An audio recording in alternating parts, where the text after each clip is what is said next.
Hello and welcome back once again to Rage Gaming in a new Baldurs Gate Things You Didn't Know episode. Today we have some fun little details to look at as well as some useful tricks to use in your own gameplay. As always, it's a nice mix of community source things, tips from us and details from the comments of this series as a whole this time. So a thank you to everyone helping me source things for the series as always, but now let's just begin. Our first thing today is kind of broken, absolutely insane and game breaking conceptually. Infinite spell slots, infinite spell points, it's outrageous, but any spell you like for free basically. As you can see, I have over 50 spell points right now, full spell slots despite that, and in fact I have 10 level 5 spell slots ready to go for the current long rest, and I could double that or just go forever if I wanted without any cost. Well, the reasoning how this comes about comes from the comments of our series from Dallin Adams. Now Dallin unfortunately didn't explain what they meant by their comment really at all, so I had some real hair pulling fun trying to understand how this works and how to make it work for this video, but basically Dallin did explain that the Druid Dryad seems to bug out the freecast, resulting in infinite freecasts. Testing that was straightforward. The Dryad is simply a Druid summon, and if you apply freecast before doing that, which is a toggleable passive from your illithid powers, you can indeed just summon a Dryad for free, which is cool, but not absolutely insane, is it? To get freecast, you need to be half illithid, so accepting the evolve option from you-know-who at the very end of Act 2. After that, you can then unlock the freecast power, which is on the outer section of your brain, and then you can toggle this passive on and off to cast the next spell for free until the next long rest, when freecast comes back. However, as it turns out, you can reset freecast infinitely by unequipping or equipping any gear item. By doing that, it kind of refreshes the freecast as if you have just taken a long rest, which means you can apply freecast to every spell possible, including, say, with a sorcerer, you could use it to generate infinite spell slots like I started to do, or infinite sorcery points, which is obviously super good because it means you can use a bonus action for a spell cast always, or twin cast always. You have those resources, let alone the spell slots themselves, let alone the spells not even costing anything to cast in the first place. And yeah, because all it takes is to take an item off or to put one on, you can also do this in combat, of course. So that's absolutely game breaking, and one I am very shocked to find that's still in the game right now, considering how hard they went to remove, say, the duplication stuff for weapons and so on, which is less broken than this, you would think. So thank you to Dallin for bringing this to my attention, but also please write more descriptive comments so I can recreate things like this without going mad trying to work it out. Still, really interesting find. Crazy thing to look at in the series at this point. Next up from that though, more of a fun one that's been highlighted on the official Larian Twitter for Baldurs Gate 3.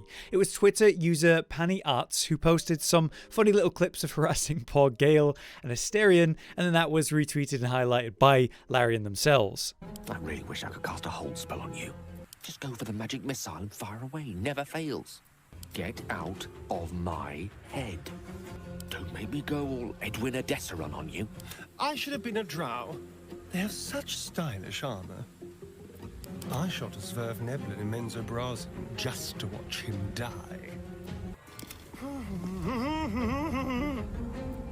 I'm trying to focus on murder. What's happening here is pretty simple. The player is just repeatedly clicking and targeting the same character and interacting with them in the same way over and over.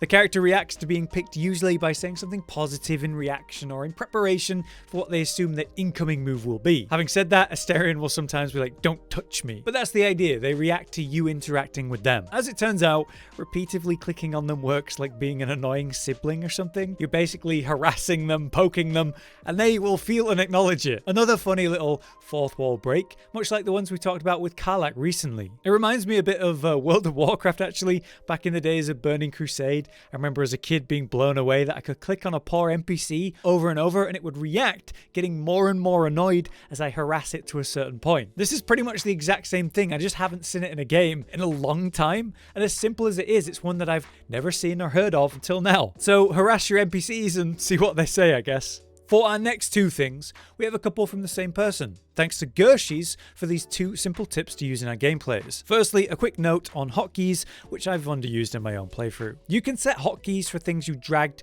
to the custom hotbar. Last time I showed how you can swap between 2 sets really quickly just by putting them on the hotbar and then swapping between them. This must have triggered people bringing this topic up, and how you can use the custom hotbar on the top row, and on the 3rd row you'll set your number keys to quick cast or quick use items. So you can just press those keys really quickly to do those specific things. An example of that would be Gershie's mentioning how they keep a shovel there for a quick use. If the party would fail a perception or survival check, especially early on, that reveals a diggable spot, well then that lets Gershie start digging around that area where something's been missed and eventually find the buried chest despite missing it in terms of perception. So just being able to use a variety of items or quick swap something without actually going into your inventory every time, especially when it's something you expect to do multiple times or many times, which is quite a lot of different things. It's worth the effort to set up and use from then on. The second thing from Gershie's was to do with a donation chest found in Act 3. I mentioned how there's a church style building in the lower city,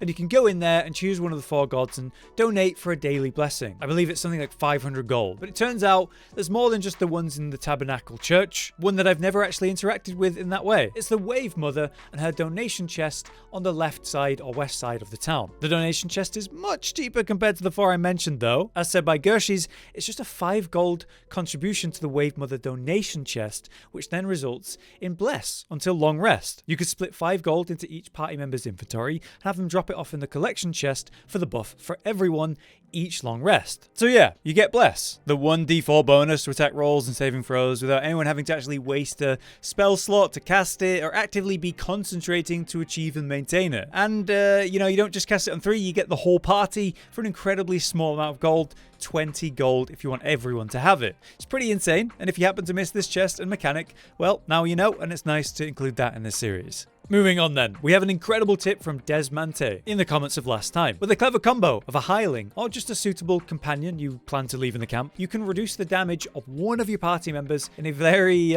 clever and cheeky way. Using an abjuration wizard and cleric, you can get some funny combinations. Basically, the cleric with 3 levels will unlock warding bond. If you have overall enough levels in something to get a feat, you can get the heavy armor master feat. After that, you'll bond with a dedicated party member until the next long rest. Because of the bond, the target gets resistance to all damage, a +1 bonus to their AC and saving throws, and each time they take damage, it's kind of doubled up to the caster who cast the warding bond. They take the same damage. There's no distance on this, it would seem though, and you don't need the spellcaster to even be in the party after it's done. So by protecting the spellcaster with things like Heavy Armor Master, which will reduce the damage of non-magical attacks by 3, and the Abjuration Wizard part, where, you actually get the Arcane Ward, which if you stack up as high as possible, you greater and greater reduce damage taken by a good amount. Normally that would weaken each time you take damage, but something different happens here. So you stack it up to the max beforehand, whatever your max cap is at the time based on your level. The caster then stays in camp after casting the ward and protecting themselves, swapping them out of the party completely. For some reason, it seems that they don't lose their stacks of arcane ward at all, meaning the damage is reduced to the max of what you can do at the time, always, instead of being reduced each time they take damage and falling off eventually as you'd expect. So, a pretty clever and rather buggy trick to protect and greatly reduce the damage for a specific party member and kind of bug out the arcane ward while you do it. This is another one that's surely not intended and will, you'd think, one day be patched out, you'd imagine, but for now, this is a great tip. Thank you for that one.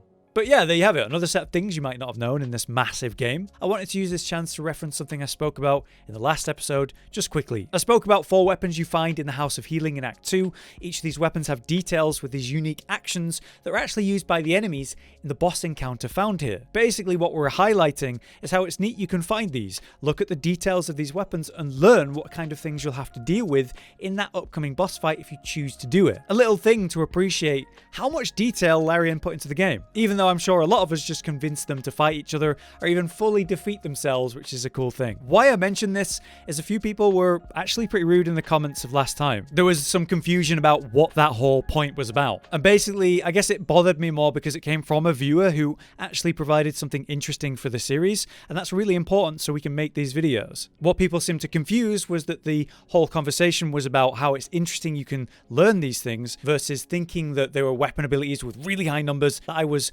suggesting that you could use yourself, which isn't possible and definitely what I wasn't trying to say, and I don't think I did say that. Particularly weird was some people claiming I was misleading or even like blindly reading a script, and that I've never played the game myself, which is wild. So obviously some very strange conclusions there, but I just wanted to double explain for the people who are misunderstanding or confused about that. I know there's nothing I can do about weirdos and YouTube comments, but considering it came from a viewer who went out of their way to suggest this to us via Twitter, and we ended up using it in the series, I guess I just didn't like that. For the people who do try to suggest things for the series or discuss what we've talked about and basically help me have things to talk about in these videos, a big thank you as always, despite some strangeness that apparently happened last time. Until next time then, I've been Hollow, you've been you, thank you for watching, see you next time. Josh, Cotton, and Hollow with the videos, dropping the humor like a hammer on your tippy toes, bringing entertainment on a daily arrangement to take our insanity and turn it into entertainment. Yes, I said entertainment twice, to reiterate that it is nice to look into your faces on a mostly daily basis when you let us in your homes to make the whole world a stage. Goodbye.